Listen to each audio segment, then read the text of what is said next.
তাকবীর, আল কোরআনের আলো, কোরআন আছে যেখানে, কোরআন নাই যেখানে, লিল্লাহি তাকবীর। সম্মানিত উপস্থিতি, আজকে সারা পৃথিবী তাকিয়ে আছে ইরানের দিকে। আলহামদুলিল্লাহ, চমৎকার আলোচনা করেছেন আমাদের প্রিয় ভাই। অল্প সময় প্রভাষক আব্দুল বারী রশিদী প্রিয় ভাই কণ্ঠ খেলা দিনের জন্য কবুল করো। সময় যেহেতু নাই, আমাদের মেহমান উপস্থিত মুফতি আমির হামজা ভাই, একটা তাকবীর দেন, লিল্লাহি তাকবীর। আপনারা পোস্টারে দেখেছেন না, অত্র মাদ্রাসা থেকে চারজন হাফেজে কোরআন পাগড়ি পাবে। এরপরে আমার ভাই আলোচনা করবেন। আর প্রধান মেহমানকে ক্রেজ দিয়া বরণ করে নিচ্ছেন আজকের মাহফিলের প্রধান মেহমান মুফতি আমির হামজা ভাইকে ক্রেজ দিচ্ছেন আমাদের প্রিয় চাচা মুফতি ফজলুর রশিদ মিয়া। বগুড়াবাসীর পক্ষ থেকে আমার প্রিয় ভাইকে আমাদের আনন্দ এবং ভালোবাসার উপহার আমরা ক্রেজ ভাইয়ের হাতে তুলে দিয়েছেন। আল্লাহ কবুল করেন। একটু ধরে বলেন আমিন। এখন আমাদের যে চারজন হাফেজ হয়েছেন, হাফেজেরা কোথায়? হাফেজ আব্দুল্লাহ কোথায়? হাফেজ আব্দুল্লাহ একটু চাচা আছেন, মুফতি আমির হামজা ভাই আছেন, তাকে পড়াবেন। হাফেজ আব্দুল্লাহ, হাফেজ মেশকাত ইসলাম, হাফেজ কাউসার আহমেদ, হাফেজ হোজাইফা আহমেদ। এটা আপনাদের চোখের সামনে আমার মাদ্রাসার ফসল। আপনারা দোয়া করবেন। মাত্র 3 বছর এই মাদ্রাসার বয়স, চারজন হাফেজে কোরআন। আলহামদুলিল্লাহ, আমার কাছে আজকে ঈদের আনন্দের মতো খুশি লাগতেছে। এই খুশি আমি আপনাদের সাথে ভাগাভাগি করলাম। প্রিয় এলাকাবাসী, বগুড়াবাসী, আমি আপনাদেরকে ভালোবাসি। আপনারা আমাদের দিনী প্রতিষ্ঠানের জন্য প্রাণ ভরে দোয়া করবেন তো ইনশাআল্লাহ। চারজন হাফেজের জন্য 4টি ক্রেশ তৈরি করেছি। মুফতি আমির হামজা ভাই এবং বজলুর রশিদ চাচা মিয়া দিয়ে দেবেন ইনশাআল্লাহ। আসলে বৃষ্টির কারণে এই জায়গায় যে কত লোক হইতো, আজকে কি বলবো, মালিকের যেটা ফয়সালা, এখানে তো কিছু করার নাই। বৃষ্টি তো রহমত। আল্লাহ খুশি হইলে কি হয়? বৃষ্টি দেয় না? আল্লাহ খুশি হলে বৃষ্টি দেয় না? আলহামদুলিল্লাহ। এখন তো বর্ষাকাল, বৃষ্টি তো হবে। কথা বলছেন না? সেই জন্য মন খারাপ করবেন না। হাফেজদের জন্য ক্রেশ আছে সম্মাননা স্মারক। এটা মিশকাতকে দিয়ে দেন। মিশকাত কাউসার হ্যাঁ, আব্দুল্লাহ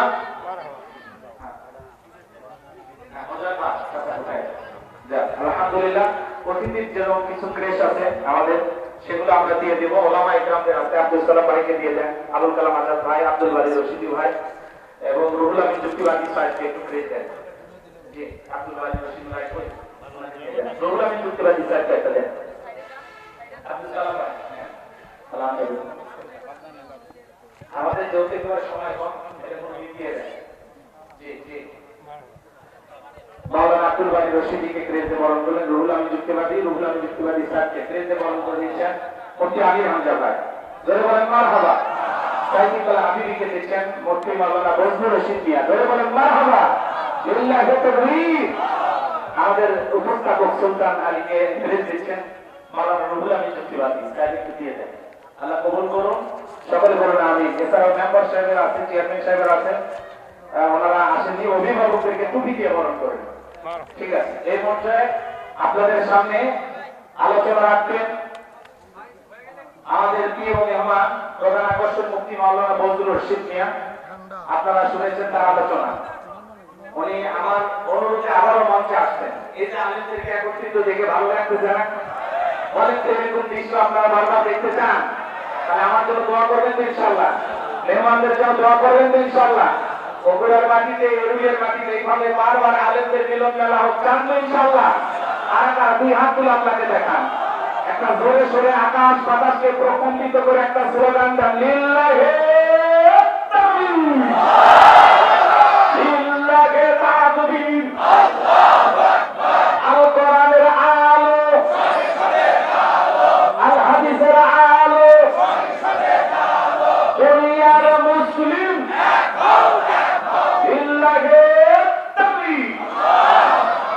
আলোচনা করছেন প্রধান আকর্ষণ মুফতি মাওলানা আমির হামজা ভাই। প্রিয় ভাইকে আলোচনা করার জন্য সবাই অনুরোধ করছি। যারা মঞ্চে আছেন, রুহুল আমিন যুক্তিবাদী সহ, মুফতি ফজলুর রশিদ চাচা সহ, আব্দুল সালাম যুক্তিবাদী ভাই সহ, আব্দুল বারী রশিদী সহ সাইদ ইকবাল সহ সবাইকে আমার অন্তর থেকে কৃতজ্ঞতা ভালোবাসা। আল্লাহ পাক সবাইকে দ্বীনের খাদেম হিসেবে কবুল করুন। জোরে বলুন আমিন। সকলে দোয়া করবেন, সুস্থ থাকবেন, ভালো থাকবেন। প্রিয় ভাই, আলোচনা শান্তভাবে সবাই শুনবেন। যারা দাঁড়িয়ে আছেন, কষ্ট পাচ্ছেন, আল্লাহ আমাকে ক্ষমা করে দেবেন। আবারও দেখা হবে ইনশাআল্লাহ। আসসালামু আলাইকুম ওয়া রাহমাতুল্লাহ। আলোচনা কি মাওলানা আমির হামজা কুষ্টিয়া। আসসালামু আলাইকুম ওয়া রাহমাতুল্লাহি ওয়া বারাকাতুহু।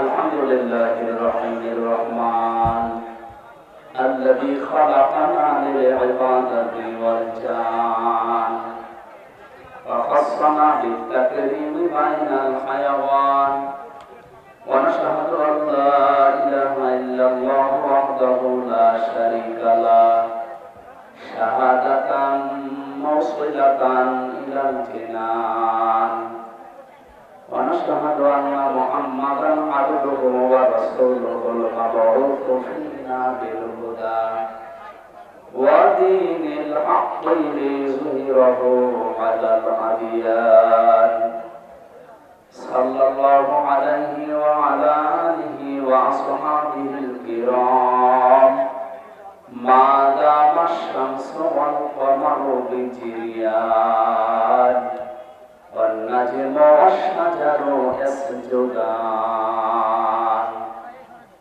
فقد قال الله تعالى في كلامه المجيد وبرهانه التوحيد أعوذ بالله من الشيطان الرجيم এই জন্য ইসলাম যারা পালন করতে চায় তাদেরকে আল্লাহ জানিয়েছেন আল্লাযীনা ইম্মাক্কান্নাহুম ফিল আরদি আকামুস সালাত ওয়া আতাবুজ যাকাত।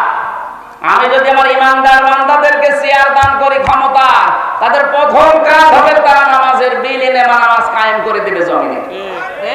বাংলাদেশের সামনে 300 জন এমপি হবে, 151 জন যদি এবার কোরআনের পক্ষের মানুষ সংসদে যেতে পারে, কি কথা বলে না, তারা প্রথম অধিবেশনে বলবে মাননীয় স্পিকার আমরা নামাজের বিল চাই। আর ওই দিন যদি বলে ঠিক আছে হাত তোলেন, 151 জন যদি হাত তুলে ফেলতে পারে, ওই দিনে নামাজের বিল কায়েম হয়ে যাবে। তখন বজলুর রশিদ মিয়া, রুহুল আমিন, আমির হামজা এদের এরকম নামাজের ওয়াজ করা লাগবে? আপনি নামাজ পড়বেন, আপনার বাপ পর্যন্ত পড়বেন। এই যে 18 কোটি মানুষ নামাজ চালু হয়ে গেল, আপনি হয়তো ভোট দিয়েছিলেন হামসাকে একটা, 18 কোটি মানুষ নামাজ পড়লে যে সওয়াব হয়, ওই সওয়াব প্রতিদিন পাবে। আর যাকাত, যাকাত ভিত্তিক অর্থনীতি তারা কায়েম করবে। এটাও তো ইবাদত, নামাজ যেমন ইবাদত, যাকাত ইবাদত না? এটা কি এই দেশে এখন যাকাত ইবাদত আছে না জরিমানা হয়ে গেছে? যাকাতে মানুষ এখন আর যাকাত বলে না, বলে জরিমানা। যারা আমরা চাচ্ছি ইসলামকে সব জায়গায় পৌঁছিয়ে ইবাদতের ক্ষেত্র বানিয়ে দিতে।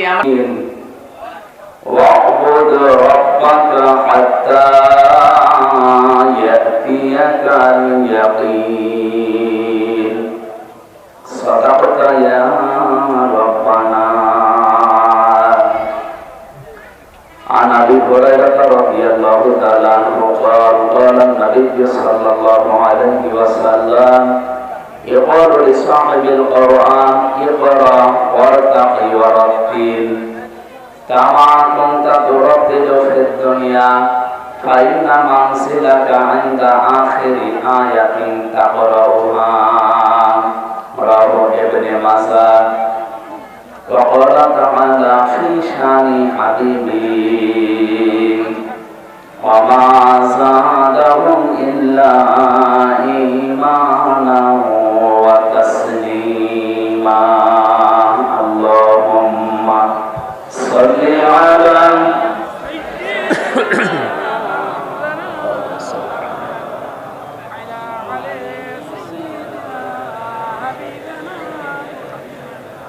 بلغ العلا بكماله كشف الدجى بجماله حسنت جميع خصاله صلوا عليه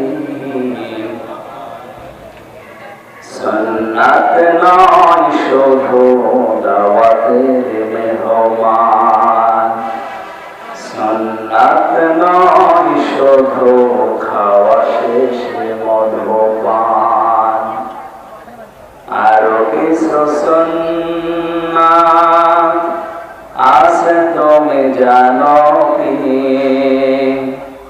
জানলেও জীবনে কখনো তা মানো কি? সুন্নাত শুধু নয় নির্জন ধ্যানে যাওয়া, আর সুন্নাত হলো পাথরের আঘাত খাওয়া। সুন্নাত শুধু নয় মাজলুম সহায়ক, সুন্নাত অহুদে জালিমের প্রতিরোধ।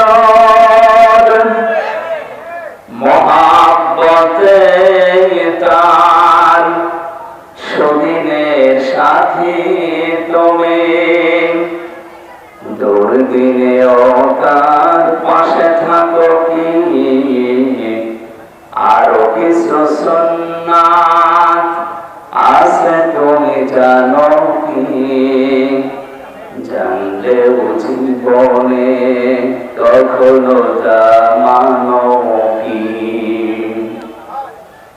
সুন্নাত কোরআনের সমাজ নির্মাণে বৈর সকল পথ মাড়িয়ে চলা। সুন্নাত দাওয়াতে দিনের পাশাপাশি ইসলাম রক্ষায় হাতে তলোয়ার তোলা। সুন্নাত শুধু নয় নমনীয় আলাপন, সুন্নাত প্রয়োজনে হুঙ্কার গর্জন। সুন্নাত শুধু নয় মেস্তরাতে যাওয়া, আর সুন্নাত হলো রাষ্ট্রনায়ক হওয়া। মহাব্বতে তার খালিদ ওমর আলী, হামজার মতো তার পাশে থাকো কি? আরো কিছু সুন্নাত আছে তুমি জানো কি? জানলেও জীবনে কখনো তা মানো কি? আলহামদুলিল্লাহ। বাংলাদেশের ঐতিহ্যবাহী জেলা বগুড়া সদর থানার অন্তর্গত এরুলিয়া চকপাড়া মাদ্রাসায় নূরে মদিনার উদ্যোগে হাফেজে কোরআন ছাত্রদের পাগড়ি প্রদান অনুষ্ঠানের সম্মানিত সভাপতি, কথা বলেন, হাজারো আলেমের উস্তাদ, বিশিষ্ট ইসলামী চিন্তাবিদ যারা মাওলানা শহীদুল ইসলাম দামাত বারকাতুহুম আলিয়া এসেছে, উস্তাদ এসেছে, প্রধান মেহমান এবং এর কৃতি সন্তান ইসলামী চিন্তাবিদ মুফাসসিরে কোরআন পিতৃতুল্য মুরব্বী মুফতি মাওলানা বজলুর রশিদ মিয়া বগুড়া, আতাল্লাহু উমরাহু ওয়া বারাকাল্লাহু ফি হায়াতি, বলেন আমিন। আমাদের দোয়া করার জন্য আল্লাহ তার হায়াতটা আরো যেন বাড়িয়ে দেন, হায়াতে যেন তাজ্জেবা হয়। অনেকের হায়াতে সাজিয়া আছে, নেই? পৃথিবীর বহু মানুষের হায়াতে সাজিয়া। আমরা চাই চাচা জানের হায়াত আল্লাহ হায়াতে তাজ্জেবা আর সিহাতে কুল্লিয়া দান করে। এখানে আলোচনা রেখেছেন কিংবদন্তি আলোচক, আমাদের শ্রদ্ধাভাজন মুরব্বী বগুড়া কৃতি সন্তান আলেমে দ্বীন মাওলানা রুহুল আমিন যুক্তিবাদী নন্দীগ্রাম বগুড়া। আলোচনা রেখেছেন ডক্টর মাওলানা আব্দুল বারী রশিদি, মাওলানা আব্দুল সালাম যুক্তিবাদী, অধ্যাপক মাওলানা আবুল কালাম আজাদ পাবনা, মাওলানা সাইদ ইকবাল হাবিবি নওগাঁ। এখানে আলেমদের ভেতরে উপস্থিত রয়েছেন সেই দিনাজপুর থেকে, অনেক দূর এখান থেকে ইসলামিক চিন্তাবিদ। বাংলাদেশে ঈদের নামাজ যত জায়গায় হয় সবচাইতে বড় ঈদগাহ ময়দান গড়ে শহীদ, নাম শুনেছে? সেখানকার খতিব হাফেজ মাওলানা মাহফুজুর রহমান দিনাজপুরি দামাত বারকাতুহুল আলিয়া এসেছেন দিনাজপুর থেকে। মাওলানা হারুন রশিদ, আমি তো নাম অনেক আলেমের জানি না, বহু আলেম এসেছে আজকে। যারা আহ্বানে এসেছি আপনাদের এ পাশের জেলা গাইবান্ধার সন্তান আপনাদের এলাকাতে আছেন। এ মাদ্রাসার সম্মানিত প্রতিষ্ঠাতা মাওলানা গোলাম রহমান যুক্তিবাদী। এখানে প্রধান অতিথি হিসাবে উপস্থিত হয়েছেন জনাব আতিকুর রহমান আতিক, জনাব মাকসুদুল আলম, জনাব জাহিদুল ইসলাম জাহিদ, বরেণ্য অতিথি আব্দুর রাজ্জাক পরামানিক, আরিফুল ইসলাম আরিফ সহ মঞ্চে বসা সম্মানিত ব্যক্তিবর্গ। আমার সাথে সেই চুয়াডাঙ্গা থেকে, আমার তো কুষ্টিয়াতে বাড়ি, আমারও পার করে যাওয়া লাগে। চুয়াডাঙ্গার কৃতি সন্তান আলেমেদিন মাওলানা আবু সার গেফারি এসেছে, মাওলানা হোসাইন আহমেদ মাহফুজ এসেছে। আল্লাহ রাব্বুল আলামিন আলেমদের হায়াতে কাজে বা সিহাতে কলিয়া যেন দান করে। সামনে বসা মুসলমান ভাইরা, পর্দার আড়ালে সম্মানিত মা এবং বোনেরা, বৃষ্টির মুখর এই দিনে সারাদিন মনে হয় সংগ্রাম বৃষ্টি হচ্ছে।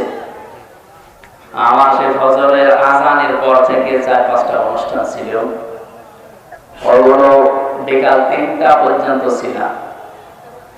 ওই পর্যন্ত কল দিয়েছিলাম যে কি অবস্থা, বছর বৃষ্টি হচ্ছে।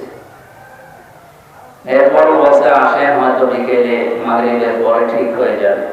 যতটুকু পরিবেশ আছে এই কাদা ভেজা জায়গায় আপনারা মাগরিবের পর থেকে বসে আছেন, তো আমরা খুব অল্প সময় কিছু কথা বলবো ইনশাআল্লাহ। এই অনুষ্ঠানটা আজকে শুধুমাত্র যারা বাংলাদেশের জামাত ইসলামী করে, যারা সরমনাকিরের মুরিদ, যারা খেলাফত মজলিসে এই সমস্ত ইসলামিক দলে আছে তাদের জন্যই না, হাজা বায়ানুল লিন্নাস, মানুষ পদবাচ্চে যারা বিবেচিত তাদের সবার জন্য আজকের এই অনুষ্ঠান।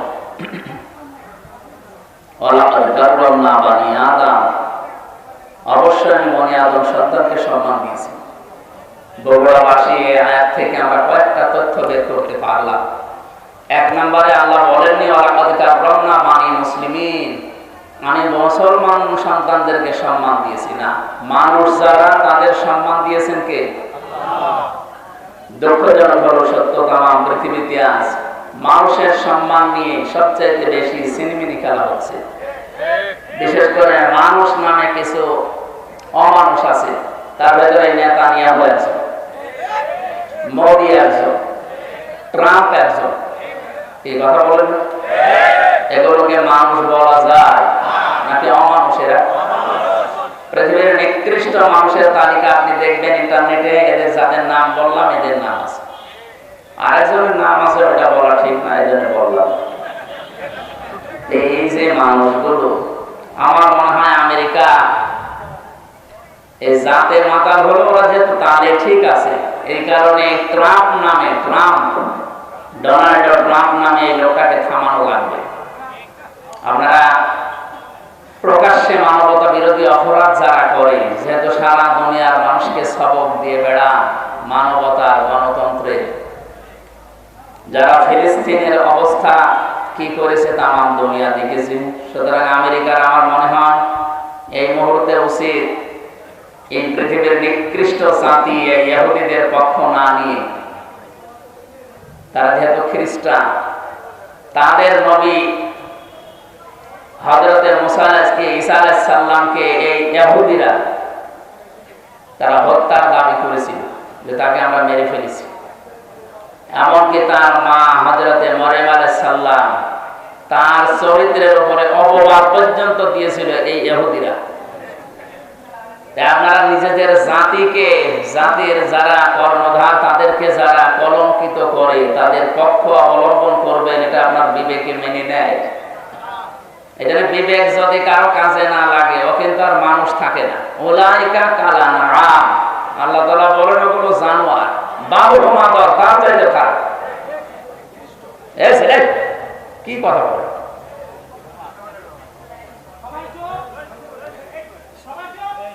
লাহুম কুলুবুন লা ইয়াফকাহুনা বিহা, এই আয়াতে আল্লাহ জানিয়েছেন যাদের কলব আছে, হৃদয় আছে, কমন সেন্স আছে, বিবেক আছে, কিন্তু এটা কাজে লাগায় না।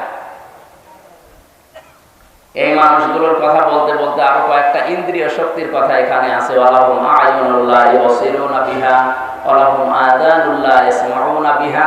এবার আল্লাহ বলেন উলাইকা কালানআম, এই যে বিবেক যারা কাজে লাগায়নি, যারা দেখার পরও না দেখার ভান করে থাকে, যারা শোনার পরও না শোনার ভান করে থাকে, এগুলো মানুষ নেই, এগুলো জানোয়ার, তার চাইতেও খারাপ। উলাইকা হুমুল গাফিলুন, এরা গাফিল। এরা কি? এদেরকে যতই কিছু বলেন এই মানুষগুলো সচেতন হবে না। এই জন্য হেদায়েত পাওয়ার জন্য কিছু রাস্তা আল্লাহ দুনিয়াতে দিয়েছে। যখন রাস্তা মানুষ ওভারটেক করে ফেলে, সীমা লঙ্ঘন করে ফেলে, সীমা অতিক্রম করে, তখন তার কপালে আর হেদায়েত থাকে না। এটা সূরা ইউনূসের ভেতরে আছে।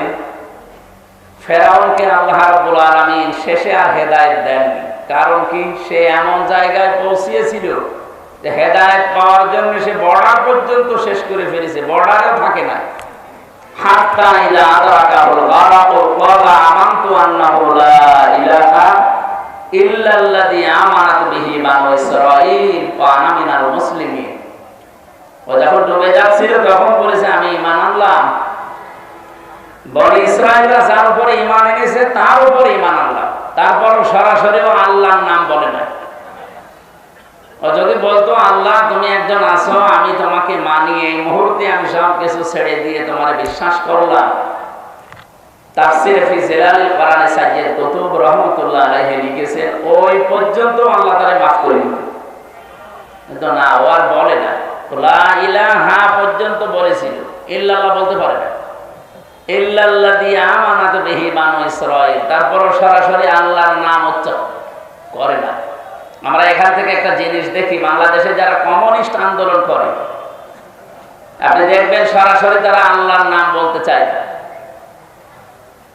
তাদের ব্যানার, পোস্টার, ফেস্টুনে দেখবেন ওখানে আল্লাহু আকবার লেখা থাকে না, লেখা থাকে আল্লাহ সর্বশক্তিমান বা সর্বশক্তিমান মহান, এরকম বাংলা অনেক কিছু আমরা লেখা দেখি। সরাসরি আল্লাহু আকবার বলতে আপনার সমস্যা কি? আল্লাহর নাম উচ্চারণ তাদের কাছে এত কষ্ট লাগে। ফেরাউনের যেমন লেগেছিল, মরে যাচ্ছে তারপরও আল্লাহর নাম সরাসরি বলে না। বলতে বনি ইসরাঈলরা যার উপরে ঈমান এনেছে আমি তার উপরে ঈমান আনলাম। ও আনা মিনাল মুসলিমিন, আমি তো মুসলমান। এরপরও ফেরেশতারা আমারে খালি পানির ভেতরে চুবায়। আল্লাহ তখন ডাক দিলেন, আল্লাহ এখন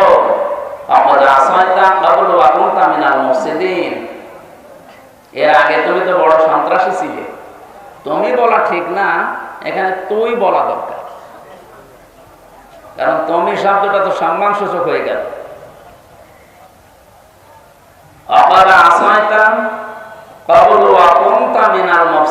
এর আগে তুই বড় সন্ত্রাসী ছিলি, ফ্যাসাদ সৃষ্টিকারী। আল্লাহ তাআলা ওই দিন ঘোষণা দিয়েছিলেন, ফালিয়াওমান নুনাজ্জিকা বিবাদানিকা লিতাকুনা লিমান খালফাকা আয়া। আজকের এই দিনের পর থেকে তোর এই লাশটাকে আমি সাক্ষী দিয়ে রাখলাম, নিদর্শন দিয়ে রাখলাম। এরপরে যারা দুনিয়াতে আসবে তারা যেন তোকে দেখে শিক্ষা নিতে পারে। সম্মানিত ভাইরা, এখন পর্যন্ত মোকাম মিশরে জাদুঘরে তার লাশটা সংরক্ষিত করা আছে। এরপরও যদি কেউ শিক্ষা না নেয়, এটা তার কপালের দোষ না আল্লাহর দোষ? বলেন বলেন। এটার সীমা যখন ছাড়িয়ে যায় তখন আল্লাহ তাকে আর ভালো হওয়ার সুযোগ দেয়। এরকম বহু ঘটনা আমরা দেখেছি। আবু জেহেল যেই দিন মারা যাবে, ওরে তো পিটিয়ে হাতটা বাড়িদা একেবারে ঠান্ডা ফ্রিজ মার্কা করে রেখে দিয়েছিল। খেজুরের ডাল দিয়ে পিটিয়েছিল দুই ভাই, হযরতে মুআয ও মুআবিজ রাদিয়াল্লাহু তাআলা আনহুমা। সর্বশেষ আব্দুল্লাহ ইবনে মাসউদ রাদিয়াল্লাহু তাআলা আনহু, উনি যখন যে বুকের উপরে বসলেন, ডাক দিয়ে বললেন, আনতা আবু জাহেল। এখন সময় দিলাম, কালিমাটা পড়ো, আল্লাহর নবীর কাছে আমি সুপারিশ করবো, নবী তোমাকে মাফ করে দেবে। ও যদি ওই সময় পড়তো আমার মনে হয় আল্লাহ মাফ করে দিবে, কিন্তু ওই সময় পড়ার তো আর কোনো কায়দা নেই। ও সীমা লঙ্ঘন করে ফেলেছে, এখন ওর মুখ দিয়ে আর ওগুলো আসে না, তখন উল্টা পাল্টা কথা আসে। তখনও বলেছিল, আব্দুল্লাহর বেটা মোহাম্মদ তোদেরকে জাদু করবে, এখন আমার পর্যন্ত আসতে পারে না।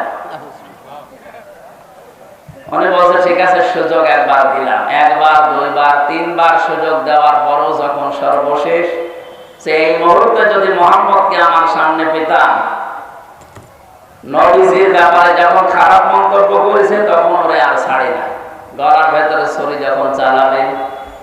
আবু জাহেল ওইদিন বলেছিল, মাসউদ গলাটা যখন কাটতেছো একটু বড় করে কাটবা, মানুষ যেন দেখে বোঝে যে নেতার মাথা। মরে যাচ্ছে, শয়তানের তেজ কমছে না, কারণ সীমা লঙ্ঘন করে ফেলেছিল। এই পৃথিবীতে কিয়ামত পর্যন্ত মানবতার সাথে, ইসলামের সাথে যারা সীমা লঙ্ঘন করবে, ও মানুষগুলো শেষ জীবনে ভালো হওয়ার ইচ্ছা করলেও আর হবে না, কারণ ওর সীমা শেষ। দেখেন 15.5 বছরে যারা জুলুম, অত্যাচার, নির্যাতন সবচেয়ে বেশি করেছে, যাদের ইশারায় হয়েছে, এই মানুষগুলো এখন ভালো হওয়ার চেষ্টা করলেও হতে পারছে না। 2 দিন 5 দিন পরে এমন এমন কথা তাদের মুখ দিয়ে বের হয়, মনে হচ্ছে রে এখনো পিটিয়ে সোজা করা যাবে। এত সুযোগ দেওয়ার পরেও যদি মানুষ সংশোধন না হয়, তো ও আর আবু জাহেলের ভেতরে কোনো পার্থক্য আছে বলেন? আমরা সীমা লঙ্ঘনকারী যেন না হই। সীমার ভেতরে না থাকলে সর্বশেষ আপনি আর হেদায়েতও পাবেন না। এই জন্য আজকে কোরআনের এই অনুষ্ঠানে যারা আমরা এসেছি, এটা যেহেতু শুধুমাত্র মুসলমানদের জন্য না, বিশেষ করে ইসলামী দলের যে নাম বললাম, মনে করছি এরা মুসলমান না। হাজা বায়ানুল লিন্নাস যখন পড়েছি, মানুষ পদবাচ্যে আমরা যারা বিবেচিত, সবার জন্য কোরআন। আর মানব সন্তানকে আল্লাহ নিজে যেহেতু সম্মান দিলেন, সেই মানুষের সম্মান নিয়ে পৃথিবীতে যেমন সিনেমিনি খেলা হচ্ছে, বাংলাদেশে এই 54 বছরে খেলা হয়েছে। কথা বলে না কেন? আগামীতে বাংলাদেশে এই মানব সন্তানদের, কালকে আমার হিন্দু, বৌদ্ধ, খ্রিস্টান, ইহুদি প্রায় 5টা জাতির লোক ছিল কুষ্টিয়ায়। তাদের সাথে বিভিন্ন ভিন্ন ধর্মী, ভিন্ন ধর্মাবলম্বী যারা, তাদের সাথে আলোচনা ছিল আমাদের কুষ্টিয়া জেলা জামাতের পক্ষ থেকে।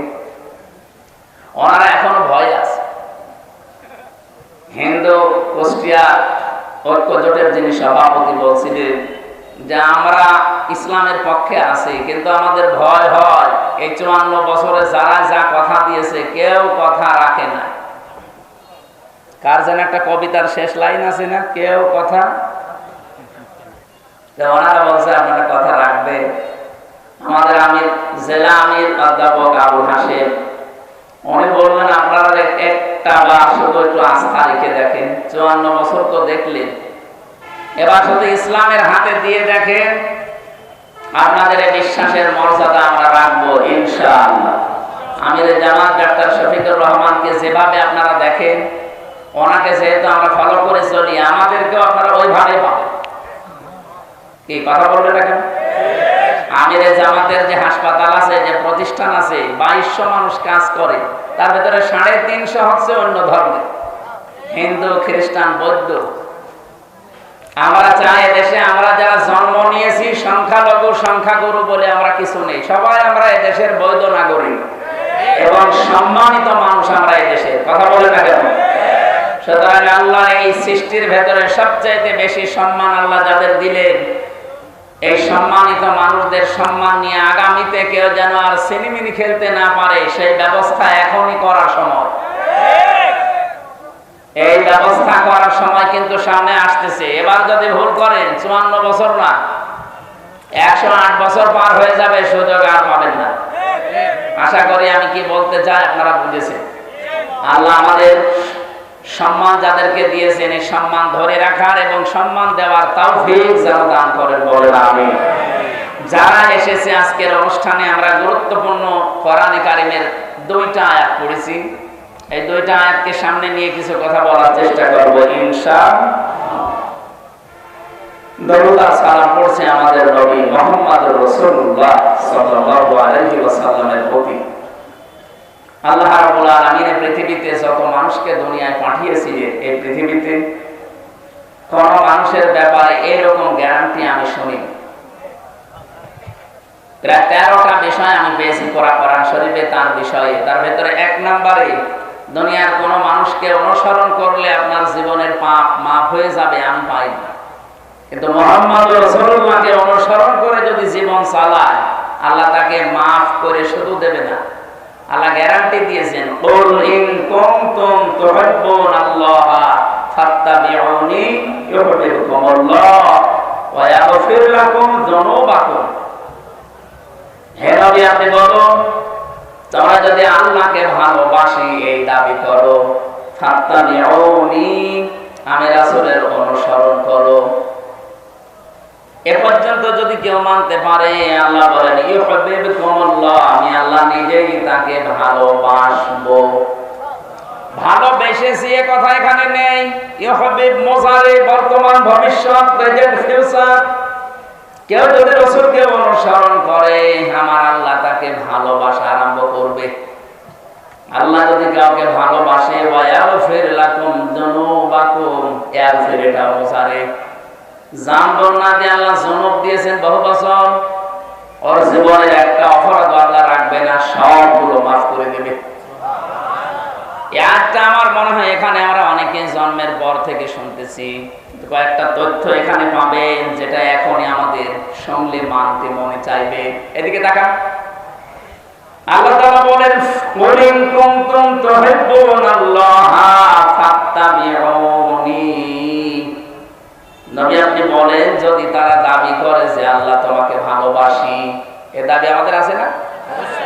দল আমাদের আলাদা থাকতে পারে, আল্লাহকে আমরা ভালোবাসি এ দাবি আমাদের সকলের আছে, এমনকি অন্য ধর্মের লোকদেরও আছে। কালকে যে হিন্দু দাদা কথা বলছিলেন, উনি প্রথমেই শুরু করলেন যে আমাদের আল্লাহ। প্রথমটা কথা শোনার পরে মনে করলাম একটা হিন্দু মানুষ আল্লাহর নাম বলে। ওদের ভেতরে এটা আছে, কিন্তু পারিবারিক কারণে, সামাজিক কারণে, ধর্মীয় কারণে ওরা মানতে পারে না। কিন্তু যে মানুষ গেলে করে ছাপিয়ে চলে যায়, তারা ঠিক মেনে নেয়। সবার ভেতরে এই আশা যে আমার ভগবান বলেন, গড বলেন, আল্লাহ বলেন, যাই বলেন না কেন আমরা তাকে ভালোবাসি, তাকে রাজি করতে চাই। আল্লাহ পাক বলেন, আমি যাদের আছে হে নবী আপনি তাদেরকে বলেন ফাত্তাবিউনি, তারা যেন আপনার অনুসরণ করে। এবার আমার প্রশ্ন হচ্ছে, আপনি রাসূলকে অনুসরণ করবেন, এই বাংলাদেশে বহু মানুষ বলে যে আমরা নবীওয়ালা কাজ করি। কথা ভালো করে বুঝবেন, উল্টা দিকে নিয়ে যেন না। আপনি যে বলেন যে আমি নবীওয়ালা কাজ করি, মুহাম্মদুর রাসূলুল্লাহ কি জন্মের পরে মানুষ নবী বলতো? কয় বছরে? উনি যেদিন নবুয়ত পেয়েছেন 40 বছরে, তখন মানুষ তাকে নবী, তিনি স্বীকৃতি দিয়েছেন। বাড়িতে এসে স্ত্রী মেনে নিয়েছে, বন্ধু মেনে নিয়েছে, চাচাতো ভাই মেনে নিয়েছে, কাজের লোক বাড়িতে যিনি পালিত পুত্র সে মেনে নিয়েছে। তার মানে উনি নবী হয়েছেন 40 বছরে। এর আগে ওনাকে কেউ নবী বলে ডাকতো না, বলতো আল আমিন, আস-সাদিক। আপনি যদি তাহলে নবীওয়ালা কাজ করতে চান, উনি যেদিন নবী বলে স্বীকৃতি পেলেন, ঘোষণা হয়ে গেছে, ওই দিন থেকে জীবনের শেষ দিন 63 বছর, এই 23 বছর আপনাকে মানা লাগবে, পঙ্খানুপুঙ্খানু অনুসরণ করা লাগবে এই 23 বছরের জীবন। ফাত্তাবিউনি, আমাকে অনুসরণ করো, আমাকে দেখে দেখে চলো। এখানে তাবউন মানে দেখে দেখে চলা। আমার সামনে একটা লোক হেঁটে যাচ্ছে, কিভাবে পা দেয়, কিভাবে মাজা দেয়, কিভাবে হাত নাড়ে, কিভাবে বডি, এভাবে দেখে দেখে পা ফেলার নাম হচ্ছে তাবউন। তাহলে রাসূলকে সামনে রেখে আপনি অনুসরণ করবেন। এখন আমার প্রশ্ন, এই অনুসরণ কি আপনার আংশিক না পূর্ণাঙ্গ? বলেন বলেন। পূর্ণাঙ্গ। এইটার জন্য আমি এই পর্যন্ত এসেছি। আজ বাংলাদেশ সহ বিশ্বে বহু মানুষ আমরা রাসূলের অনুসরণ করছি, কিন্তু আংশিক, পূর্ণাঙ্গ না। আংশিক অনুসরণ করেছিল অনেকেই, তারা মাপ পায়নি, কিন্তু পূর্ণাঙ্গ অনুসরণ যারা করেছে তারা মাপও পেয়েছে, জান্নাতের সুসংবাদও পেয়েছে। নবীজির পুরা জীবনী আপনি পড়বেন, সাহাবায়ে কেরামের জীবনী পড়েন, বহু কাফেরের জীবনী আমি পড়ে দেখেছি। বহু মানুষ রাসূলকে ভালোবাসতো আংশিক, কিন্তু রাসূলকে অনুসরণ করার ক্ষেত্রে তারা পূর্ণাঙ্গ রূপ দিতে পারে না, এই জন্য আল্লাহ তাদেরকে মাফ করে না, জান্নাতেও দেয় নাই। আব্দুল্লাহ বিন উবাইয়ের নাম আমরা জানি অনেকেই। এই লোকটা রাসূলের এত অনুসরণ করেছে, তার পুরা জীবন আমি পড়ি মাত্র 2টা ভুল পেয়েছি। এক নম্বরে উহুদের ময়দান থেকে 300 মানুষ নিয়ে ভেগে গিয়েছিল। 2 নম্বরে ও রাজনৈতিক জীবনে বিশ্ব নবীকে মানত না, ওর আদর্শ ছিল আবু জেহেল। ও রাসূলের পেছনে নামাজ পড়েছে, রাসূলের মতো জামা গায়ে দিয়েছে, রাসূলের মতো দাড়ি রেখেছে, আর এমন কোন কিছু আমি পাইনি জীবনে যে অনুসরণ রাসূলের মতো হয়নি, সব রাসূলের মতো। শুধু রাজনৈতিক জীবনে বিশ্ব নবীকে নেতা মানে নাই, ওর নেতা ছিল, আদর্শ ছিল আবু জেহেল। এতটুকু কারণে যদি আল্লাহ তার জন্য আয়াত নাযিল করে জাহান্নামের ঘোষণা দিয়ে দেয়, আজ এই বাংলাদেশে যে মানুষগুলো অনুসরণ করছেন রাসূলকে আংশিক, পূর্ণাঙ্গ না, বলেন তো আপনাকে আল্লাহ কি এখনো ভালোবাসা আরম্ভ করেছে? না। ফাত্তাবিউনি, এ পর্যন্ত আপনাকে অনুসরণ করা লাগবে, আংশিক না, পূর্ণাঙ্গ। আপনার নাম রাখা থেকে শুরু করে একেবারে মৃত্যু পর্যন্ত। এজন্য আয়াতে আল্লাহ জানালেন ওয়াবুদ রাব্বাকা হাত্তা ইয়াতিয়াকাল ইয়াকিন। সূরা হিজরের 99 নম্বর আয়াতে আল্লাহ বলেন, হে নবী, আপনার রবের ইবাদত করবেন ওই দিন পর্যন্ত যতদিন আপনার কাছে ইয়াকিন না আসে। ইয়াকিন মানে মৃত্যু। ইয়াকিন মানে কি? যতক্ষণ পর্যন্ত আপনার কাছে মরণ না আসে আপনি ততক্ষণ ইবাদত করবেন। যেহেতু রাসূলের অনুসরণ করা লাগবে আংশিক না, পূর্ণাঙ্গ, তাহলে আল্লাহ আপনাকে ভালোবাসা আরম্ভ করবেন, আরম্ভ করে না।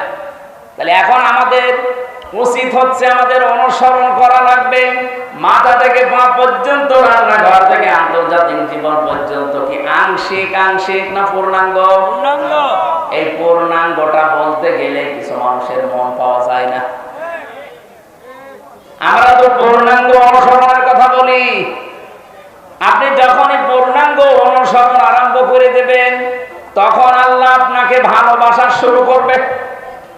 তাহলে এই দেশে যে আলেম, যে ইমাম, যে মুসলমান এখনো রাসূলুল্লাহকে পূর্ণাঙ্গ অনুসরণ আরম্ভ করে নাই, তাকে আল্লাহ ভালোবাসা শুরু বলেন না, করে নাই। আপনি পূর্ণাঙ্গ অনুসরণ আরম্ভ করার নিয়ত করেন, এখন থেকেই যদি আপনি কাজে লেগে পড়েন যে আমি এখন থেকে বিশ্ব নবীকে 40 থেকে 63, তিনি যেহেতু নবী ছিলেন এই সময়টা, আমি পূর্ণাঙ্গতাকে অনুসরণ করার সিদ্ধান্ত নিয়ে মাঠে নেমে পড়লাম। যখন নেমে পড়বেন তখনই আল্লাহ আপনাকে ভালোবাসা শুরু করবে। আর আল্লাহ যদি আপনাকে ভালোবাসা আরম্ভ করে দেয়, আল্লাহ বলেন ওয়ায়াগফির লাকুম যুনুবাকুম, একটা গুনাহ তো রাখবো না, পুরো জায়গাটা আমি আল্লাহ মাফ করে পরিষ্কার করে দেব। যেহেতু জানবন আল্লাহ দিতে পারতেন, জনব দিয়েছেন, একটা গুনাহ থাকবে না। বাংলাদেশে বগুড়াতে যে থানা আছে, আপনি যদি কোনোদিন অপরাধ করেন দেখবেন ওই থানাতে চার্টে আপনার নাম লেখা হয়ে যায়। আপনি হয়তো মামলা থেকে অব্যাহতি পেলেন, থানা থেকে বের হয়ে চলে আসলেন, আপনার নাম কিন্তু মুছবে না, নাম থাকবে। আবার অপরাধ করবেন, আবার নাম উঠবে। আল্লাহ পাক বলেন আমি এমন ভাবে ওয়ায়াগফির লাকুম যুনুবাকুম, গুনাহগুলো এমন ভাবে মাফ করে দেব, ওই জায়গাটা তো পরিষ্কার হয়ে যাবে, ফাঁকা থাকবে না। আমি আল্লাহ ওই জায়গাতে নেকি দিয়ে ভরাট করে দেব।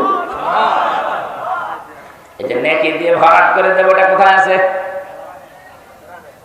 সূরা ফুরকানের 71 নম্বর আয়াতে আছে, 70 নম্বর আয়াতে ফাউলাইকা ইউবাদদিলুল্লাহু সাইয়্যাতিহিম হাসানাত। আল্লাহ পাক যেন কুদরতি আঙ্গুল এভাবে দিয়ে দেখাচ্ছে, ফাউলাইকা এই মানুষগুলো, এই বড়রা, চার মাথা না কয় মাথা এটা? বেড়ুলিয়া। এই এড়লিয়া ময়দানে যারা বসে আছে এই মানুষগুলো কি? এই মানুষগুলো ইউবাদদিলুল্লাহ, আমি আল্লাহ বদল করে পাল্টিয়ে দিচ্ছি, দেব। সাজ্জিয়াত এটা বহু বচন, হাসানাত বহু বচন। একটা গোনা রাখবো না, যতগুলো গোনা মাফ হয়ে যাবে, পুরা জায়গাটা হবে নেকি দিয়ে ভরাট করে দেব। আল্লাহ এখানে পরে কয়েকটা নামও নিয়েছেন, ওয়া কানা আল্লাহু গফুরুর রহিমা, আর সূরা ইমরান দিয়েছেন আল্লাহু গফুরুর রহিম। সুবহানাল্লাহ। এমন একটা মানুষকে অনুসরণ করার কথা বলছি যার অনুসরণে জীবনের অপরাধ একটাও আর থাকে না, সব মাফ হয়ে যায়, কিন্তু অনুসরণ করা লাগবে আংশিক না পূর্ণাঙ্গ? আমি আশা করছি আপনারা এটা মেনে নেবেন। মাথার চুল থেকে পা পর্যন্ত যেমন মেনে নিয়েছে, রান্নাঘর থেকে আন্তর্জাতিক জীবন পর্যন্ত ঠিক এইভাবেই মেনে নেওয়া লাগবে। যারা এই অনুসরণ পূর্ণাঙ্গ করতে পারেন না, আপনি ব্যর্থ। আপনাকে আল্লাহ এখনো ভালোবাসা আরম্ভ করেন। এরপরও যদি কারো কানে না লাগে কথা, আমার আর কিছু করার নেই, এর দায়িত্ব আল্লাহর উপরে দিয়ে দিলাম। সূরা হিজর থেকে যে আয়াতগুলো পড়লাম, আমরা শেষ নাম্বার আয়াতের ব্যাখ্যাটা কিছু সময় করতে চাচ্ছি। থাকবেন তো নাকি? হিজর মানে পাথর। হিজর মানে কি?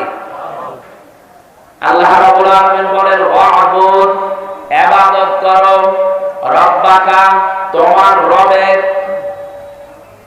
কতদিন পর্যন্ত করবা? হাত্তা, যতক্ষণ পর্যন্ত ইয়াতিয়াকাল ইয়াকিন, তোমার কাছে মরণ না আসে। এর থেকে আমি কয়েকটা প্রশ্ন বের করি। আল্লাহর ইবাদত করা লাগবে যেহেতু মরণ পর্যন্ত। বলেন তো বাংলাদেশে সব জায়গা ইবাদত করার মতো পরিবেশ আছে? বলেন বলেন। হ্যাঁ, ব্যক্তিগত জীবনে আপনি হয়তো কিছু মানতে পারেন, পারিবারিক জীবনে কিছু মানতে পারেন, তো সামাজিক জীবনে, রাজনৈতিক জীবনে, অর্থনৈতিক জীবনে, ধর্মীয় জীবনে গিয়ে, আন্তর্জাতিক জীবনে, রাষ্ট্রীয় জীবনে আমার মনে হয় ইসলামকে পূর্ণাঙ্গ মানা সম্ভব। এটা সম্ভব হবে তখন এই ইবাদত ওইগুলো পারিবারিক জীবনে যেমন ইবাদত আছে, ব্যক্তিগত জীবনে যেমন ইবাদত আছে, রাজনৈতিক জীবনে, অর্থনৈতিক জীবনেও ইবাদত নেই। এখানে বহু মানুষ আমরা আছি শুধু ব্যক্তিগত আর পারিবারিক জীবনের ইবাদতটা করি। আমার যে রাজনৈতিক জীবনে ইবাদত আছে আমরা অনেকে জানি না, অর্থনৈতিক জীবনে যে ইবাদত আছে আমরা জানি না। আল্লাহ যে বললেন মরো যতদিন না সে ইবাদত করো, আমরা তো ইবাদত করতেই চাই, কিন্তু সে পরিবেশ নেই। আপনি ইচ্ছা করলেও হালালকে হালাল জেনে মানতে পারবেন না, হারামকে হারাম জানার পরও আপনি ছেড়ে দিতে পারবেন না। আজকে কুষ্টিয়াতে ডিসি, এসপি এবং মন্ত্রণালয় থেকে একজন, শিল্প মন্ত্রণালয় থেকে একজন অফিসার এসেছিল কুষ্টিয়ার এই যে চিনির মিল, এই সুগার মিলটা চালু করার জন্য 5 বছর অকেজে হয়ে পড়ে আছে। ওখানে এতদিন যারা দায়িত্বে ছিল, দুর্নীতি এমন বেশি হয়েছে, এটা শেষ পর্যন্ত বন্ধ হয়ে গেছে। 1965 সালে এই মিলটা তৈরি হওয়ার পর থেকে 25 সাল পর্যন্ত, 5 বছর নয় বন্ধ, 20 সাল পর্যন্ত একবার শুধু লাভ হয়েছিল, যেবার মাওলানা মতিয়ার রহমান নিজামী রহমতুল্লাহ আলাইহি শিল্পমন্ত্রী ছিলেন ওই সময়। তাছাড়া আজ পর্যন্ত লাভ হয়। ডিসি, এসপি এবং সচিব যিনি এসেছিলেন ওই জায়গা থেকে, সবাই, এলাকার সবাই ওই জায়গায় গিয়ে প্রশ্ন করছে এটা চালু করা লাগবে। ওনারা বলছে চালু করা তো লাগবে, কিন্তু এখানে যে বাজেট 300 কোটি টাকা লাগবে। আমার মনে হয় 300 কোটি টাকাও সরকার দেওয়া সম্ভব, কিন্তু টাকাগুলো 300 কোটি উপর থেকে বাজেট হয়ে আসতে আসতে সর্বশেষ 300 টাকা থাকতে পারে। আমি কয়েকদিন আগে রাজনৈতিক একজন লিডার, অনেক বড় মতে, উনি আমরা বলছি যে হামজা ভাই, আমরা সারা জীবন রাজনীতি করেছি, এই দেশে যে বাজেট হয় সড়কের জন্য, এই বাজেটগুলো আমরা হিসাব করে পেয়েছি 100 টাকা যদি বাজেট হয়ে আসে, এই সলিমদ্দি পর্যন্ত আসতে আসতে আর 3 টাকা থাকে। এই রাস্তাটা যদি 100 টাকা দিয়ে বাজেট করে করেন তাহলে 100 বছর যাওয়ার কথা। ওটা যদি 97 টাকা খেয়ে ফেলে আর 3 টাকা দিয়ে করে, ওটা কয় মাস যাবে বলেন বলেন? কোথায় 3 টাকা, কোথায় 97 টাকা? শেষ পর্যন্ত দেখা যায় 3 মাস পরে রাস্তা হয়ে যায় ডেলিভারি রোড। যে সমস্ত মায়েদের পেটে সন্তান আছে, এদেরকে যদি আপনি এখান থেকে বগুড়া পর্যন্ত নিয়ে যেতে চান, দেখবেন রাস্তায় বাচ্চা হয়ে গেছে। না, অনেকে আবার বলেন না টাকা পয়সা তো খরচ হলো না, ভালোই হয়েছে।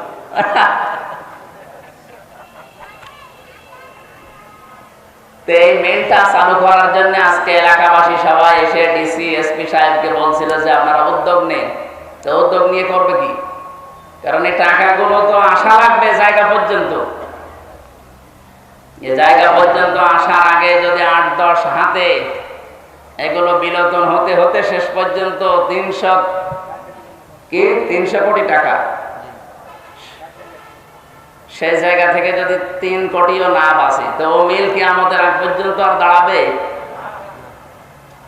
এটা আমাদের উচিত হচ্ছে, আমি যেটা এখান থেকে বোঝাতে চাই আপনাদেরকে, ইবাদত করার মতো পরিবেশ এখানে নেই। ডিসি সাহেব প্রায় 7-8টা পয়েন্ট বলছিল যে আমি চালু করতে পারছি না, এটা শুধু আমার হাতে না, এখানে আরো অনেক ডালপালা আছে। হালালকে হালাল পন্থা এনে কাজে লাগাবেন, পারছেন না, কারণ রাষ্ট্রে ইবাদত করার মতো সেই পরিস্থিতি নেই। এটা আমাদের উচিত, আমরা এমন একটা দেশ গড়তে চাই যেখানে আমরা নির্বিঘ্নে ইবাদত করতে পারি। কি কথা বলেন না কেন?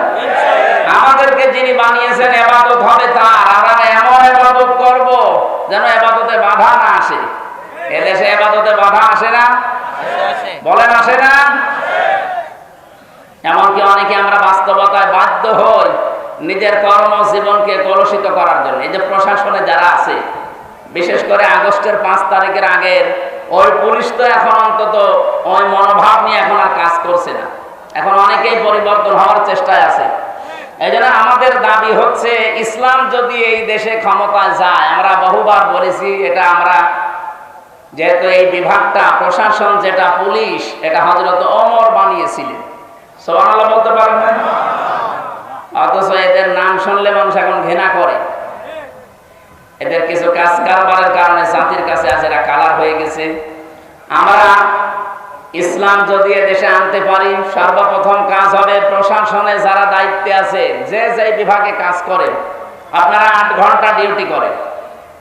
শুধুমাত্র বাংলাদেশ প্রশাসনে 8 ঘন্টা, এদের ডিউটি 24 ঘন্টায়। এজন্য আমরা আশ্বাস দিতে পারি, ইসলাম যদি এসে যায় এই দেশে, আপনি 8 ঘন্টা ডিউটির পরে যেই কয় ঘন্টা ডিউটি করবেন, ওভার টাইম পাবেন। বাংলাদেশে এমন কোন চাকরি আছে যে 8 ঘন্টা ডিউটি করার পরে আরো 5 ঘন্টা এমনি করা লাগে? যাই করবেন ওভার টাইম পাবেন। এক কথা বলেন না কেন? প্রশাসনকে যদি ওই নিয়মটা করে দিতাম যে 8 ঘন্টা ডিউটির পরে আরো 4 ঘন্টা যদি করে, আপনার বেতন যদি 40,000 হয়, আরো 20,000 ওর সাথে বৃদ্ধি হবে, ও তখন ঘুষ খাওয়া বন্ধ করত। আমি একজন ওসির নাম জানি, ওনার বেতন ওই সময় 42,000 টাকা। আমি বিশ্ববিদ্যালয়ে ছিলাম তখন, ওনাকে পড়াতাম মাঝে মাঝে। বেতন ওনার 42,000, অথচ ওনার স্ত্রী, মেয়ে আর ছেলে 3 জন ঢাকাতে ফ্ল্যাট নিয়ে যেখানে থাকে, ভাড়া হচ্ছে 52,000। বাকি এই 10,000 টাকাকে ফেরেশতারা দিয়ে যায়। অবশ্যই তারা এদিক ওদিকে টান মারা লাগে। এখন সরকার যদি ওনাকে 8 ঘন্টা ডিউটির পরে আরো 4-5 ঘন্টা যে ডিউটি করে, ওভার টাইম দিত, কি কথা বুঝতেছেন? তাহলে ওনার ওই 42,000-এর জায়গায় আরো যদি 30,000 বাড়তো, টাকাগুলো পাচার না করলে 42,000-এর জায়গায় ওরে 30,000 বোনাস না, ওদের ওভার টাইম দেওয়া না, ওরা 50,000 টাকা দেওয়া যেত। বললাম না 100 টাকা বাজেট হয়, 3 টাকার কাজ হয়, 97 টাকা খেয়ে ফেলে। খেয়ে তাও নিজে রাখলে তো হয়, এগুলো সব পাঠিয়ে দেয় সাহেব পাড়া আর বেগম পাড়ার জন্য। আমি নিজে সাহেব পাড়া দেখে এসেছি, থাকে না, ওরা সব তালা লাগিয়ে হোটেলে থাকে ভয়ে, কারণ বাংলাদেশের 20 লাখ বাঙালি থাকে ওখানে। যদি ওরা দেখতে পায় পিটিয়ে মেরে ফেলবে, এই জন্য চুরি চুরি করে থাকে। কি করলেন এই অবৈধ কামাই করে, নিজেও ভোগ করতে পারছেন না। এই জন্য আমার মনে হয় আগামীতে কোন পাগল যেন এ কাজ আর না করে।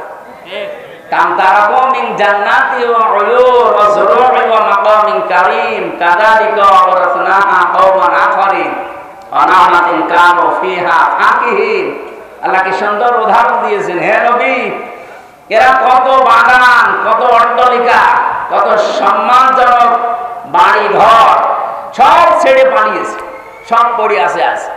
আমার মনে হয় একটা আগস্টের 5 তারিখে আবার আরেকবার নাজিল হয়েছে।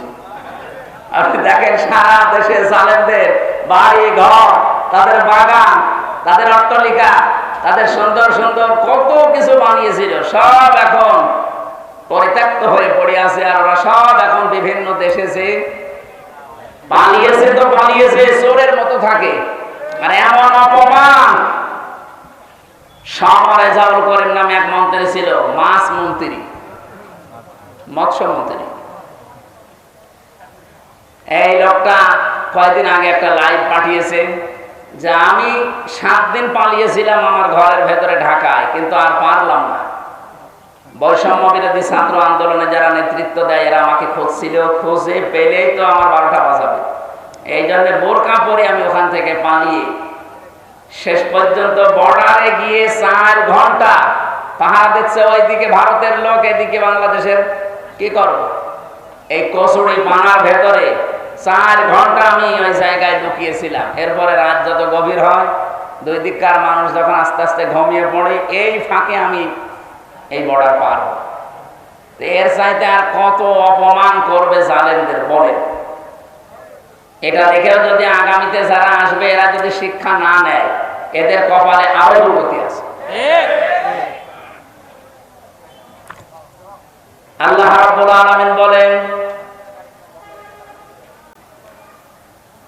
ফাতিলকা বুয়ুতুহুম খাবিয়াতান বিমা যালামু ইন্না ফি যালিকা লায়াতান লিকাওমিন ইয়ালামুন।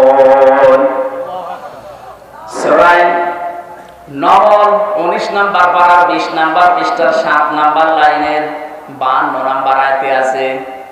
আল্লাহ জানে বাবা হাত দিয়ে দেখাচ্ছেন, ফাতিলকা বুয়ুতুহুম, বাইতুন না দিয়ে বুয়ুত বহু বচন দিয়েছেন। এই সেই ঘরগুলো, খাবিয়াতাম বিমা যালামু, জনশূন্য হয়ে আছে, ওজাড় গৃহ, পরিত্যক্ত হয়ে আছে এদের জুলুমের কারণে। এজন্য যারা জালিম তাদের ওই জায়গা পর্যন্ত অভিশপ্ত হয়ে যায়। আমি তো আমার কুষ্টিয়ায় দেখেছি হানিফ সাহেবের বাড়ি, ইনু সাহেবের বাড়ি, কামারুলের বাড়ি, ওই জজ মিয়ার বাড়ি, বাড়িগুলো কত জাঁকজমকপূর্ণ ছিল। আগস্টের 5 তারিখের আগে কত নিয়ামত দিয়ে ভরা ছিল, কত বাগান, সুন্দর সুন্দর ফুলের গাছ।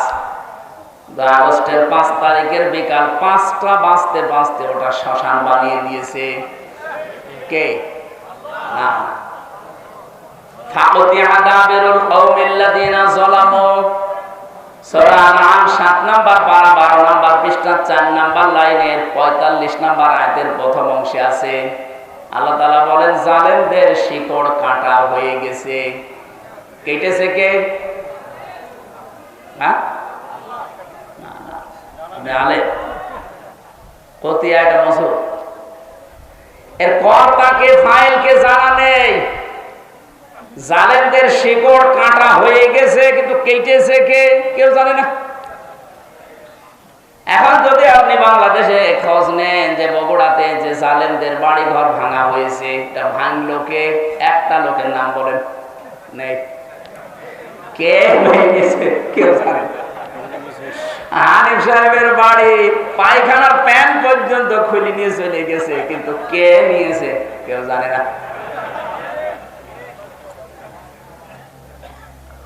এ পর্যন্ত ছিল। আমি যদি এ পর্যন্ত আয়াত শেষ হয়ে যেত আমি আয়াতটা পড়তাম না। এর পরেরটা আমাদের জন্য, ইন্না ফি যালিকা লাআয়াতাল লিকাওমিন ইয়ালামুন। ইন্না মানে অবশ্যই, ফি মানে মধ্যে, আল্লাহ আয়াতুনের আগে আবার লামে তাকিদ দিয়েছেন। অবশ্যই এর ভেতরে শিক্ষা আছে যারা জ্ঞানী তাদের জন্য। কি শিক্ষা? জালেমদের যে শিকড় ছিল, আপনি আগস্টের 5 তারিখের দফর পর্যন্ত কে আছে, একটার পর একটা আসে আর জিজ্ঞাসাবাদ করে রিমান্ডে, সবগুলো থরে থরে সাজানো ছাত্রলীগ দিয়ে। আমার যে ধরে নিয়ে এসেছে উনিও ওখানকার, মামলার যে আয়ু সে ওখানকার, যে ম্যাজিস্ট্রেট আমার মামলায় রিমান্ড দেবে 10 দিন সে ওখানকার, যারা রিমান্ডে আমাকে কষ্ট দেবে তারাও ওখানকার। এই মামলা যেদিন তোলা হবে, যে পিপি আছে সরকারি পিপি সে ওখানকার, এমনকি যে জজ রায় দেবে সে জজ ওখানকার। আমার কি আছে বলেন তো? আছে না? আমার সাথে একজন উকিল আছে, এরকম এক মুরব্বী উকিল, ওর কথা শুনলেও চলে না শুনলেও চলে। আমি থরে থরে দেখলাম প্রায় 7 থেকে 8 প্রকার পর্যন্ত জালেমদের স্তরগুলো সব সাজিয়েছে। ওরা শুধু এই মামলার বিষয় না, বাংলাদেশে যত দিক আর বিভাগ ছিল প্রত্যেকটাই ওদের সাজানো। কিন্তু আল্লাহ পাক এমন ভাবে শিকড় কেটেছে, কে কেটেছে কেউ জানে না। এদের এত বড় শিকড় যদি কেটে ফেলা হয়, আগামীতে যারা চেয়ারে বসবেন তারা যদি এখনই যে আন্টি শান্টি শুরু করেছেন, এইটা যদি আপনার থাকে, আপনিও বিশ্বাস করতে পারেন 5 বছর পরে আপনার বাড়িও শ্মশান হয়ে যাবে। আশা করি কথা বুঝেছে। এরপরও যদি না বোঝার ভান করে থাকে, আমার ওয়াজে হবে না। এক লোক শ্বশুর বাড়ি যাওয়ার সময় দেখে যে রাস্তার পাশে একটা গন্ডা কাঁপুকুতু দিয়েছে, না হাসে না। 3 দিন পরে শ্বশুর বাড়ি থাকার পরে যখন ফিরে আসতেছে দেখে গন্ডা হাসতেছে। বলছে, গন্ডা তোমার 3 দিন আগে কাঁপুকুতু দিলাম, তখন তো হাসলে না, এখন হাসতেছে। গন্ডার বলছে, বন্ধু 3 দিন সময় লেগেছে চামড়া ভেদ করে কাঁপুকুতু লাগতে। গন্ডারের তো তাও 3 দিন পরে কাঁপুকুতু লাগে, আমাদের 54 বছরও লাগে না। এই লোকটা 54 বছর চিল্লিয়ে বেড়াচ্ছে, এই লোকটা 54 বছর চিল্লাচ্ছে, কাঁপুকুতু দিচ্ছে কত কায়দায়। কথা বলে না কেন? কথা বলছে আমরা গন্ডারের সাইড দেও। এই জন্য গন্ডার মার্কা হলে হবে শিক্ষা নেওয়া লাগবে এখান থেকে। ইবাদতের পরিবেশ এখনো আসে না। শুধু নামাজের ফরজ 13টা 14টা ওয়াজিব মেনে নামাজ পড়লেন ফরজ মনে করি। আরে ভাই, নামাজ যেমন ফরজ, পর্দা করা কি? পর্দা করার মতো পরিবেশ বাংলাদেশে 100% জায়গায় আছে? কত জায়গায় পর্দাশীল মেয়ে লোকেরা লাঞ্ছিত অপমানিত হয়। যদি আমরা পরিবেশ তৈরি করে দিতে পারতাম, কেউ সাহস পেত না বোরকাওয়ালা পর্দাওয়ালা কোনো মেয়েকে অপমান করা। অর্থনীতিতে যে সমস্ত বিষয়গুলো থাকার কথা একটাও পাওয়া যায় না। অর্থনীতি যারা চালাচ্ছে, আপনি দেখেন যারা অর্থনীতি পড়ে, মোশারাকা লাগে, মোদারাবা লাগে, মোরাবাহা লাগে, বায়ে সালাম লাগে, বায়ে ইস্তেসনা লাগে, বায়ে মুআজ্জাল লাগে, ওয়াহেদা লাগে, এরকম 28টা নিয়ম পড়েছি। ইসলামী ব্যাংক বাদ দিয়ে বাংলাদেশে কোনো ব্যাংকে এই নিয়ম চলে না। যত ব্যাংক আছে আপনি একটা একটা করে দেখান তো। সোনালী, রূপালী, তারপরে চৈতালি আছে, ওটাও কয়েকদিন পরে হবে। যত ব্যাংকে বলেন, কোন ব্যাংকে আমরা নিয়ম নীতি পাচ্ছি না। ইসলামী ব্যাংক 100% পারছে না, কারণ যাকাত ভিত্তিক অর্থনীতি যতদিন কায়েম না হবে ততদিন পর্যন্ত এদেশে 100% সুদ মুক্ত থাকা সম্ভব না। এই জন্য ইসলাম যারা পালন করতে চায় তাদেরকে আল্লাহ জানিয়েছেন, আল্লাযীনা ইম্মাক্কান্নাহুম ফিল আরদি আকামুস সালাত ওয়া আতাবুজ যাকাত। আমি যদি আমার ইমানদার বান্দাদেরকে চেয়ার দান করি ক্ষমতা, তাদের প্রথম কাজ হবে তারা নামাজের বিল এনে নামাজ কায়েম করে দিবে জমিনে। বাংলাদেশের সামনে 300 জন এমপি হবে, 151 জন যদি এবার কোরআনের পক্ষের মানুষ সংসদে যেতে পারে, কে কথা বলে না, তারা প্রথম অধিবেশনে বলবে মাননীয় স্পিকার আমরা নামাজের বিল চাই। আর ওই দিন যদি বলে ঠিক আছে হাত তোলেন, 151 জন যদি হাত তুলে ফেলতে পারে, ওই দিনে নামাজের বিল কায়েম হয়ে যাবে। তখন বজলুর রশিদ মিয়া, রুহুল আমিন, আমির হামজা এদের এরকম নামাজের ওয়াজ করা লাগবে? আপনি নামাজ পড়বেন, আপনার বাপ পর্যন্ত পড়বেন। এই যে 18 কোটি মানুষ নামাজ চালু হয়ে গেল, আপনি হয়তো ভোট দিয়েছিলেন হামজাকে একটা, 18 কোটি মানুষ নামাজ পড়লে যে সওয়াব হয়, ওই সওয়াব প্রতিদিন পাবে। যাকাত ভিত্তিক অর্থনীতি তারা কায়েম করবে। এটাও তো ইবাদত, নামাজ যেমন ইবাদত, যাকাত ইবাদত না? এটা কি এই দেশে এখন যাকাত ইবাদত আছে না জরিমানা হয়ে গেছে? যাকাতে মানুষ এখন আর যাকাত বলে না, বলে জরিমানা। যারা আমরা চাচ্ছি ইসলামকে সব জায়গায় পৌঁছিয়ে ইবাদতের ক্ষেত্র বানিয়ে দিতে, আমরা যেন মরণ পর্যন্ত ইবাদত করে আল্লাহর সন্তুষ্টি নিয়ে জান্নাতে যেতে পারি। আর যদি এর বিকল্প কিছু তৈরি করেন, কদ খাসিরাল্লাযীনা কাযযাবু বিলিকাইল্লাহ, সূরা আনআমের 31 নম্বর আয়াতে আল্লাহ জানিয়েছেন অবশ্যই ক্ষতিগ্রস্ত হয়ে গেছে ওই মানুষগুলো, কাযযাবু বিলিকাইল্লাহ, আল্লাহর সাথে সাক্ষাৎ হবে এটা যারা মিথ্যাময় করে। আর 5-7 মিনিট থাকা যাবে না? একটু কষ্ট করেন, আমি আয়াতটা শেষ করব ইনশাআল্লাহ। রব্বুল আলামিন বলেন হাত্তা ইযা জাআতুহুমুস সাআতু বাগতাতান, হঠাৎ করে যখন তাদের সামনে, এখানে সাআতুনের অর্থ দুইটা, এক নম্বরে কিয়ামত আর একটা মৃত্যু। হঠাৎ করে যখন তাদের সামনে মরণ চলে আসে, ক্বালু ইয়া হাসরাতানা আলা মা ফাররাতনা ফিহা, পেছনের দিকে তাকায় আর আফসোস করে, আল্লাহ আমি কি পাঠালাম, আমি কি পাঠিয়েছি এটা। আহুম ইয়াহমিলুনা আওজার আলা যুহুরিহিম, সবচেয়ে ভয়ঙ্কর আয়াতে আওজার এই শব্দটা আমি যতগুলো তাফসীর আয়াতের সাথে মিলিয়েছি, মুফাসসিরিন ইকরাম জানাতে চেয়েছেন ওয়া মানে এবং হম মানে তারা, ইয়াহমিলুনা হামালা, ইয়াহমিলু মানে বহন করা।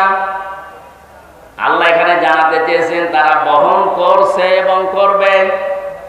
ঝার মানে বোঝা, আওঝার এটা বহুবচন। ওই মানুষগুলো কিয়ামতের দিন বোঝা সমূহ আলা যুহুরিহিম, তাদের পিঠের উপরে বহন করে নিতে থাকবে। আল্লাহ যদি ঝাড় দিতেন আমি আয়াতটা সত্যি পড়তাম না, কিন্তু আওঝার দিয়েছেন, এই জায়গায় আমাদের ঝামেলা। আমার 33 বছর বয়স এখন, আমি যদি এখন মারা যাই, মনে করেন 33 বছরে 33 মন গণা করেছি, মারা যাওয়ার পরে আমার পিঠের উপরে যদি 33 মন গণা চাপিয়ে দেয়, আমার বিচার শেষ। কি না, মানে আমি গণা করেছি 33 মন, কিয়ামতের দিন আমার পিঠের উপরে 33 মন চাপিয়ে দিয়েছে, শেষ। মরণের পর আল্লাহ যদি 33 মনই চাপিয়ে দিত, আমার বিচার শেষ, আমি তো আর বেশি কম করছি না। কিন্তু আল্লাহ আওঝার দিয়েছেন কেন? আমি হয়তো 33 বছর বয়সে 33 মন গণা নিয়ে মরে গেলাম, এমন এমন কাজ দুনিয়া আমি রেখে গেলাম, আমি মারা গেছি কিন্তু ওই কাজগুলো মারা যায়নি। আমি এমন একটা সংগঠন বানিয়েছি, আমি মরে গেছি কিন্তু সংগঠন এখনো বেঁচে আছে।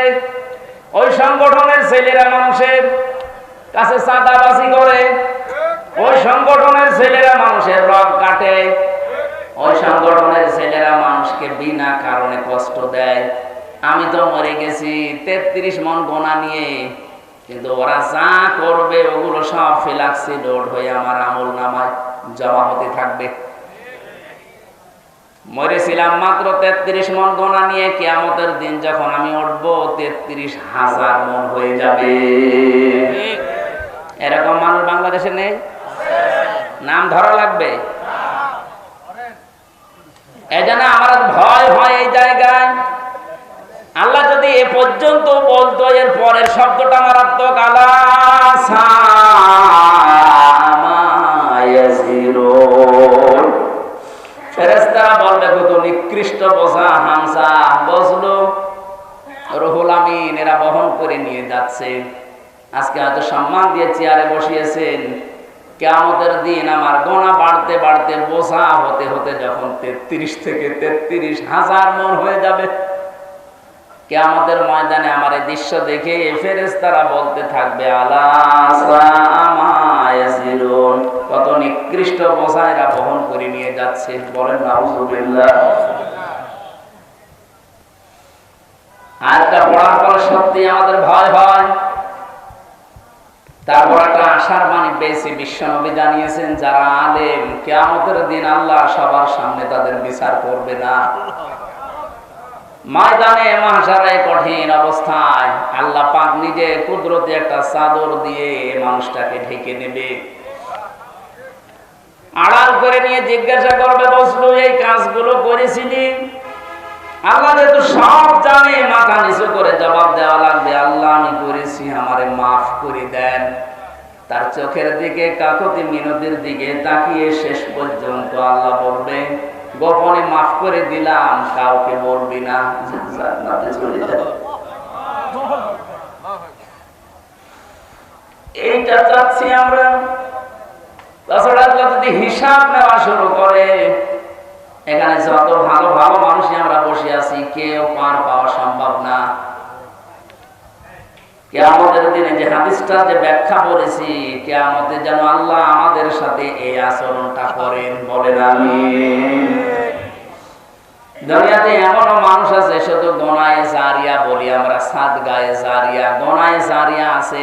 আপনি এমন এমন কাজ করে গেলেন, মরে গেছেন, কিন্তু কাজ জারি থাকবে। এমন এমন ভালো কাজে আঞ্জাম দেওয়া দরকার।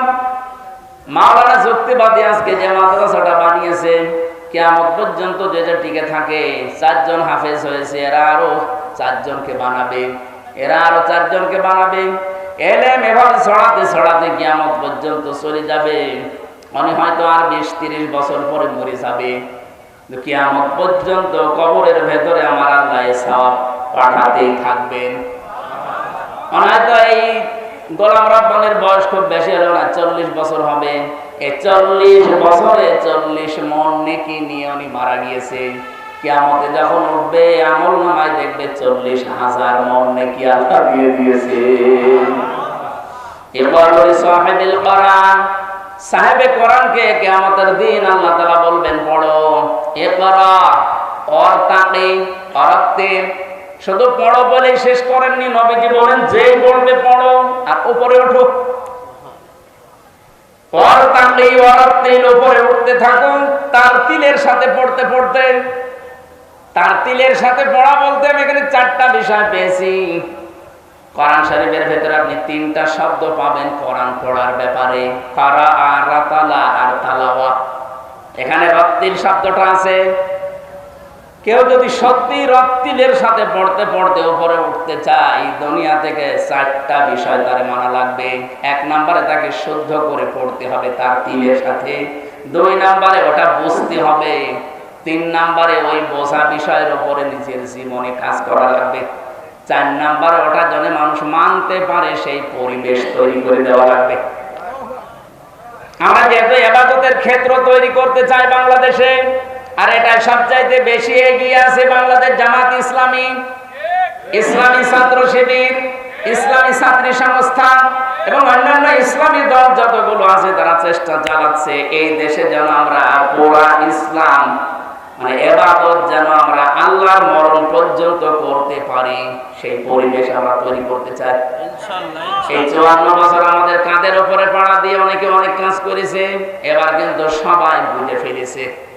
সরমায়ের পীর মাওলানা মামুনুল হক এবং অন্যান্য ইসলামী যতগুলো দল বড় বড় আছে, জামাত ইসলামী বাংলাদেশের আমিরে জামাত, সবাই বলছে এবার আর কাউকে আমরা সুযোগ দিতে চাই না, ইসলামের বাক্স হবে এবার একটা।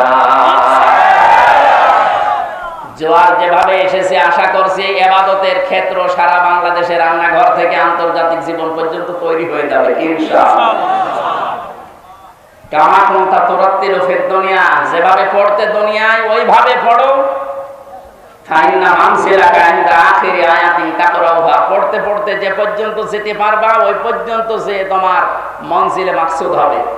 এজন্য দুনিয়াতে কোরআনের সাথে সম্পর্ক রেখে কিয়ামতের দিন আল্লাহ যদি আমাদের পড়তে বলে, পড়তে পড়তে যেন আরশ পর্যন্ত চলে যেতে পারি। আজকের এই মাদ্রাসার উদ্যোগে যে অনুষ্ঠান সাজিয়েছেন, এই মাদ্রাসা কিয়ামত পর্যন্ত আল্লাহ কায়েম করে রাখেন। যারা ছেলে মেয়েদেরকে এখানে দিয়েছে আপনারা সৌভাগ্যশালী, সৌভাগ্যবান।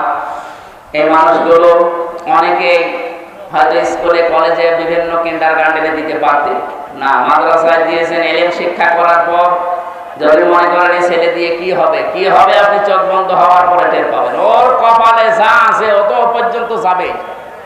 আল্লাহ রাব্বুল আলামিন এর মাধ্যমে কিয়ামতে আপনার মাথায় নূরের টুপি আল্লাহ যেন পরিয়ে দেন, বলেন আমিন। আমরা আজকে আর কথা বলছি না, 12টা বাজে, আগামীতে আবার আসলে কথা বলবো ইনশাআল্লাহ। সম্মানিত সভাপতির অনুমতি নিচ্ছি, চাচা মোনাজাত করে দেন। এই বৃষ্টি নামে যাচ্ছে তো একটু ভাই একটু দোয়া করে যান, কষ্ট করে চলে। বৃষ্টি কি আরম্ভ হয়ে গেছে? জনাব অধ্যাপক মাসুদুল আলম আমাদের সম্মানিত বিশেষ অতিথি, ওনাকে প্রেস দিয়ে বরণ করছেন। আমাদের বাংলাদেশ সম্মানিত স্যার, উনি এসেছেন অনেক কষ্ট করে। সরকারি অধ্যাপক, অর্থনীতি বিভাগ, সরকারি শাহ সুলতান কলেজ। আল্লাহ তাকে কবুল করুন, হায়াতে তৈয়বা দান করুন। সকলে বলুন আমিন। এখনই দোয়া হবে, সকলে প্রাণ করে দোয়া করবেন। আর বিশেষ করে আমাদের পুরো বিশেষ পর্যন্ত থাকলেন মুফতি মাওলানা বজলুর রশিদ মিয়া চাচা, চাচার জন্য প্রাণ করে সবাই দোয়া করেন। এখনই আমাদের ভাই দোয়া করছেন, মুফতি আমির হামজা ভাই। সকলে একটু মেহরবানি করে। আমাদের বগুড়াতে উনি চাকরি করেন সরকারি কলেজে, আমাদের খুলনা বিভাগের সন্তান, যশোরের বাড়ি। আল্লাহ স্যারকে কবুল করেন। اللهم آمين. لا إله إلا أنت سبحانك إني كنت من الظالمين. اللهم اغفر لي وارحمني واهدني وعافني وارزقني يا رب العالمين.